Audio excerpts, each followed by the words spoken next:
Hey guys, Cody with CJC Off-Road, and today we have a stock '06 Dodge Ram 2500 track bar along with Carli Suspension's recently updated heavy-duty track bar. Now this track bar is unique for a couple reasons.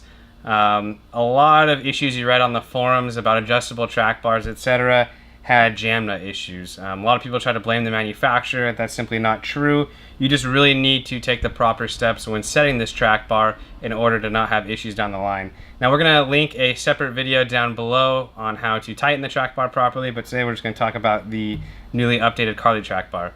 Now this bar is unique for a few reasons. They switched to what they call the jam nut, and basically what this does is it uses a taper along with a pinch mechanism to give the jam nut about 300% more surface area, and that really allows you to, or it causes the jam nut not to come loose even if you didn't quite torque it properly.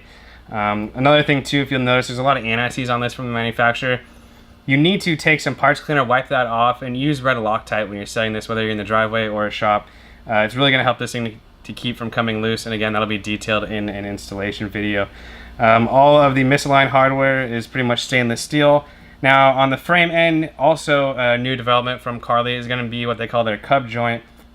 It's basically a heavy-duty uniball, which is just like a Heim joint but slips into a sleeve.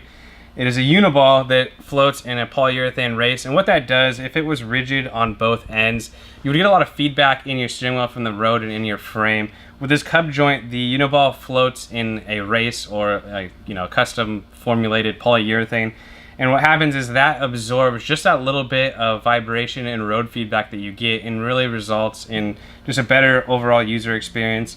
This bar is also machine tapped. It's 3/8 steel. It's gusseted. It really cannot be beat for the money. They did increase the price a little bit, but again, you are paying for the best joints on the market. As you can see, there is a pretty big difference in the size of the actual bar, the joints, and again, the Carli track bar is going to be a huge upgrade in your steering feel.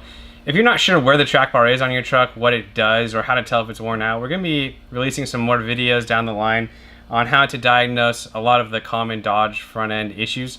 So stay tuned for that. Hit the subscribe button and you'll get notifications as we continue to pump these videos out. Again, thanks for watching. This can be purchased on our website, cjcoffroad.com. Any questions, give us a call.